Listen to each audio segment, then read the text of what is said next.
იუმორისტული შოუ მთავარ არხზე ძვირფასო მეგობრებო. რატომ დაგვადო ამერიკამ სანქცია? რატომ გაიხადა სალომე ფეხზე? რატომ ამ დაპირებებს გვირდება ირაკლი კობახიძე და რატომ მივექანებით დიქტატურისკენ? ამ ყველაფერს მოვისმენთ დღეს დღევანდელ ჩემს მონოლოგში. აი ასე განსხვავებულად დავიწყეთ დღევანდელი გადაცემა ძვირფასო მეგობრებო, ესე გადავწყვიტეთ ჩემი გადაცემის დაწყობა, იმიტომ რომ მე ჩემი გადაცემა იუმორისტულიც არის, საინფორმაციოც, ანალიტიკურიც, საგამოძიებოც. მე პროფესიით საგამოძიებო იუმორისტი ვარ, ხო ესეა, ხო? და შესაბამისად ესეთი დაწყება აუცილებელია, რომ წინასწარ ვანონსები იქნება რა დღევანდელ გადაცემაში. დავიწყებ თავარი თემით, ამერიკამ საქართველოსთვის გამოყოფილი 123 მილიონი 15% გაგვიყინა, სანამ დემოკრატიის გაძლიერების და კორუფციის დამარცხების ანგარიშო არ წარგვიდგენთო, მანამდე ფულს ვერ მიიღებთო. ფულს ვერ მიიღებთო, გაიგეთ რა თქვა, მთავრობა, გაიგეთ? მთავრობა, რას აკეთებს საერთოდ? ამერიკა დახმარებაში აჩერა ამერიკამ. ამერიკამ დასახმარებლად გამოყოფილი თანხა გაყინა. ოე, სასტავ! ამერიკამ დაგენძრათო მაგარიო. თქვენ ენაზე გეტყვით მაინც, აი თქვენი ენა ხო ეს არის და ესეთი ენით გეუბნებით, რა ვქნა. იქნება ასე მაინც გაიგოთ. ესე იგი, დემოკრატიის გაძლიერების და კორუფციის დამარცხების ანგარიშს თუ წარუდგენთ, გადმოგვირიცხავენ იმ 20 მილიონსაც, რომელიც არის დარჩენილი, ხო და კორუფციის დამარცხების ნიშნად გახარია 99 ლარიანი საბანკო ანგარიში და დემოკრატიის გაძლიერების ნიშნად სესიაშვილის სამსართულიანი სახლი რომ მიუთითოთ. რა ვიცი, ბოლო 8 წელში მაგაზე დემოკრატიული ინსტიტუტი არაფერი აშენებულა, თან აუზით. აუზიანია თან წარმოგიდგენიათ. ისე ძვირფასო მეგობრებო, ხვდებით ხომ ეს ფაქტი რას ნიშნავს? მარტივად აგიხსნით, აი სახლში რომ დენის გამათბობელი გაქვთ ჩართული, 3-ზე როა გადართული 3-ზე. გადართული არის 3-ზე. ამერიკა მოვიდა და გადმორთო 2-ზე. ცოტა ხანში 1-ზე გადმოგვირთავს და ესე ნელ-ნელა გამოგვირთავს საბოლოოდ აი ამ ჩვენს დენის გამათბობელს. ერთი სიტყვით, ქართული ოცნების გამო მალე მოგვიწევს ერთ ადგილას სირბილი, რომ შიდა ენერგიით მაინც რომ გავთმეთ. აი 90-იან წლებში, როგორც ვთმებოდით ხოლმე ძვირფასო მეგობრებო, ხას ვუსვამ 90-იანებში როგორც თქო, ჩემს სიტყვებში დიდი სიბრძნედებს. ამიტომ სანამ შემდეგ ხუმრობაზე გადავალ, დროს მოგცემთ, რომ გადახარჯოთ ეს რაც სიბრძნე, რაც ვთქვი.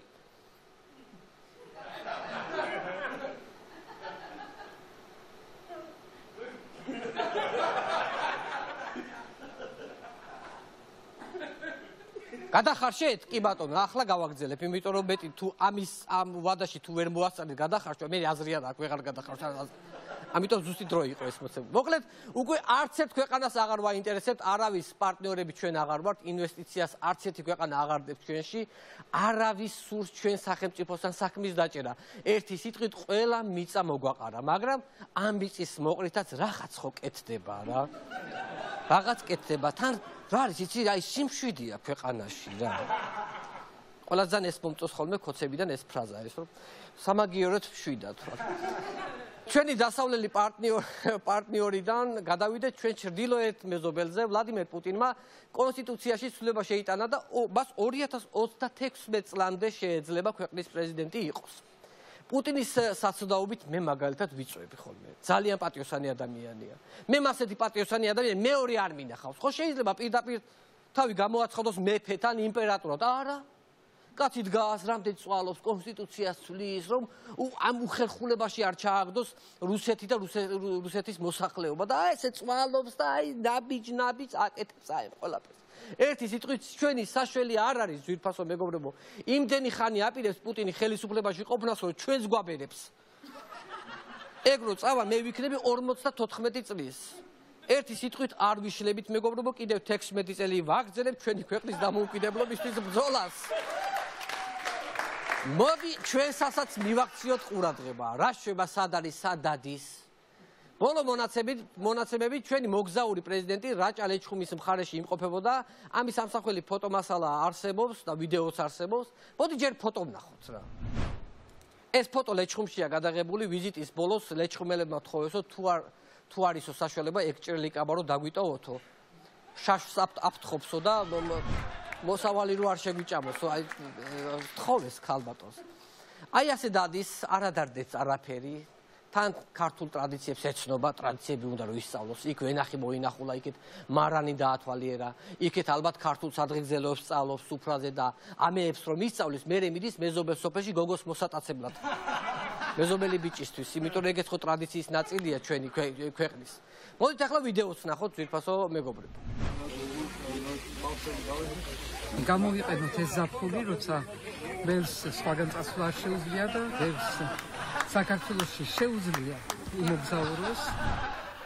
როგორ აქ ჩაყოფილის წყალში ესე იგრილებს, ფეხებს იგრილებს. არ მოგეჩვენათ, სალომე ზურაბიშვილი არის ფეხშიშველი, ესკადრები რომ ნახე, ეგრევე იმ ლექსის ცნობილი სტროფი გამახსენდა, ცრიანი ბალახში, რადგან ფეხშიშველა გარონიება არ გააკეთე, მამული რისთვის, მაშა სადამეო.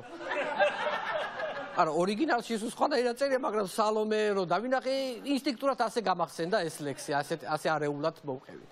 რომ ვაკვირდები ძალიან ჭკვიანია სალომე, მაინც როგორი გათვლები აქვს, ხედავს? როგორი გათვლები აქვს? უნდა რომ ისტორიაში რაღაცნაირად მაინც შევიდეს. ხალხმა უკვე თამამად შეგვიძლია შევარქვათ სახელი, დიდი სალომე ფეხტიტველა. მომავალში ჩვენიად გაიხსენეთ, მაგალითად დიდი სალომე ფეხტიტველას არაფრის მომცემი ხანა. საქართველოს პოლიტიკურ ასპარეზზე ახალი პოლიტიკური პარტია აღმოცენდა, რამდენიმე დღის წინ ქართულმა მარშმა პარტია დააფუძნა. პარტიის პრეზენტაცია ჰქონდათ არც მეტი არც ნაკლები ილიას სახლ-მუზეუმში. უფრო მართებული იქნებოდა წიწამურში რომ დაეფუძნებინათ ეს პარტია, მაგრამ ალბათ იქ შენობა ვერ იპოვეს შესაბამისი. პრეზენტაციის მერე წიწამურთან შემთხვევით შემხვდა სანდრო ბრეგაძე, რომ დამინახა მანქანიდან გადმოხდა და დამიძახა არ დამცინო ბრეგაძე ვარო. მეც მივაძახე ბრეგაძე რო ხარ, ზუსტად მაგიტომაც უნდა დაგცინო თქო, ასე თქო. მართლა სასწაული ხალხია, იძახიან რომ ჩვენ ვართო ილიას გზის და ილიას იდეების გამგრძელებლებიო. ამათ უნდა დავიჯეროთ ილიას დატოვებული დევიზიდან მამული ენა სარწმუნოება, ენას და მამულს თუ ერთ მორწმუნეს მიყიდიან, ამით ილიასთან აქვთ რაღაცა კავშირი. სიმართლე ვთქვათ, მაგრამ არანაირი. საქართველოში რომ პრორუსული ძალები აქტიურდება, ამაზე ის ფაქტის მეტყველებს, რომ ბონდო მძინარაშვილი პირველი არხის ბორდის წევრად დაინიშნა, ეს გახლავთ ღიად პრორუსული იდეოლოგიის ადამიანი, პატრიოტთა ალიანსიდან წარმოდგენილი. რა ჭკვიანები არიან ეს რუსი სპეცსამსახურის თანამშრომლები, ძვირფასო მეგობრებო, აი დაუკვირდით. თვითონ არაფერში არ ერევიან. მშვენიერი მეხუთე კოლონა ყავთ ქვეყანაში, რომლებიც ყველა სფეროში თანაბრად ყავთ გადანაწილებული ასე. თანაბრად არიან ყველგან გადანაწილებული. რათ უნდა ჯარი? ჩვენივე ხელით რა ვერ დავიპყროთ ჩვენს ქვეყანას თუ რა? არ დაგვიპყრია ჯერ თუ რა გონიათ თქვენ? აი ესეთი ძიმე ხუმრობა არის, ესეც ერთგვარი სიბრძნეა, ძვირფასო მეგობრებო, დროს არ მოგცემთ, მარტივად უნდა გაგიგოთ. ტელევიზიების სფეროში გვაქვს კიდევ ერთი ზოგისთვის სასიხარულო და ზოგისთვის სამარცხვინო ამბავი.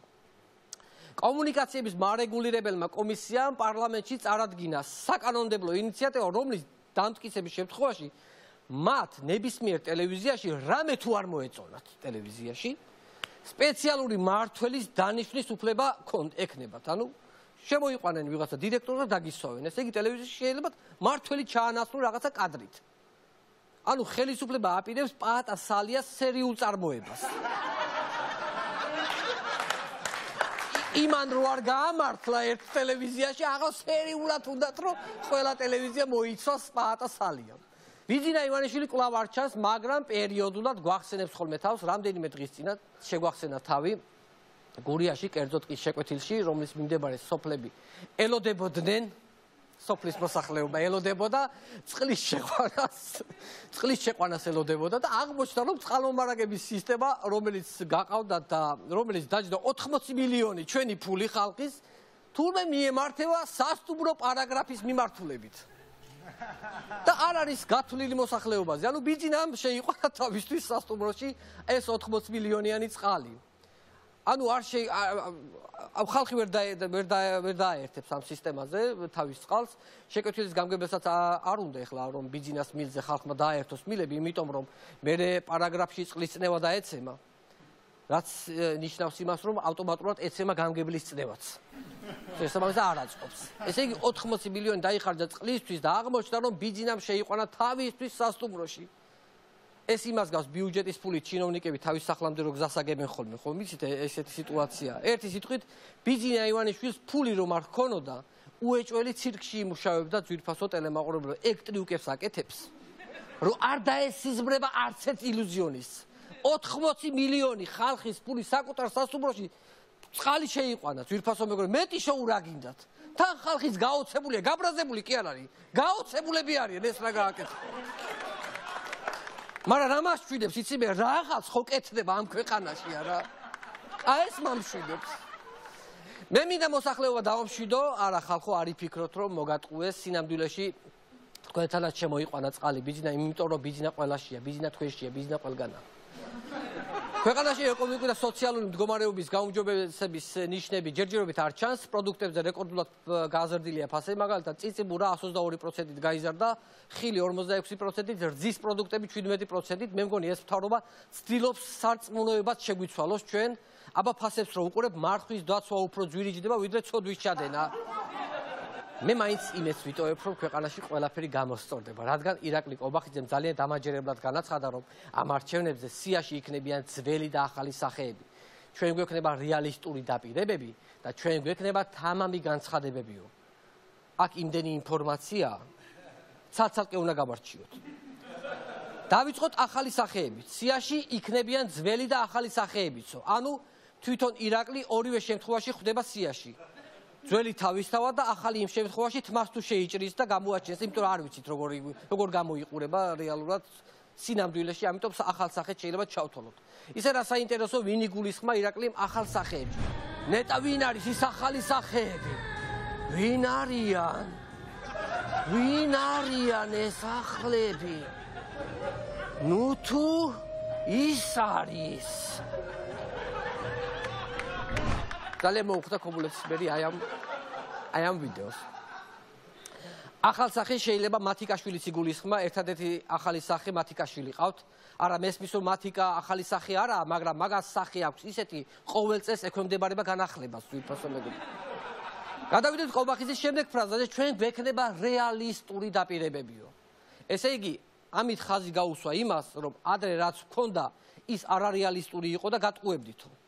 და ახლაც რას ამბობს, აი დაპირებები იქნება რეალისტურიო. შეგისრულებთ კი არაო, რეალისტური იქნება, ანუ დამაჯერებელიო, მიხვდით რას გეუბნებით, რომ მარტივად რო ჭამოთო კიდევ ერთხელო. ერთი სიტყვით გატყუებთ კიდევ ერთხელ, ოღონდ ახლა უკვე დამაჯერებლად, რა, ანუ ეს იგულისხმა.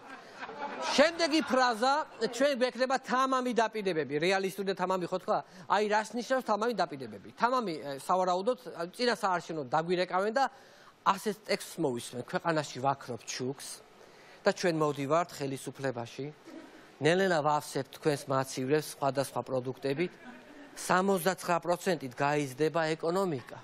და აქედან ხალხი პასუხობს, მიდი ირაკლი არ გაჩერდე, მიდი ირაკლი. თამამი დაპირებები რო თქვა, საარჩევნო ვიდეო რგოლით წარმოვიდგინა, აი ყობახიძე რო დგას წელზემოთ შიშველი და ძალიან დამაჯერებლად რო ამბობს, მე ვარ ნამდვილი მამაკაცურობა. შემოხაზოთ ნომერი 1, კაცური კაცის კაცური დაპირებები და თეთრი ცხენით რომ მიდე. მოკლედ ძვირფასო მეგობრებო, ეს გახლდათ ჩემს ხელთ არსებული ბოლო ინფორმაცია, მე მაგიდასთან დაჯდომამდე გემშვიდობებით, მანამდე კი ჩვენ შემოგვიერთდება ჩემი კოლეგა, ბენდის ხელმძღვანელი თამარ ლეკვეიშვილი. თამარ. მადლობა. ბენდის ხელმძღვანელი თამარ ლეკვეიშვილი, მადლობა.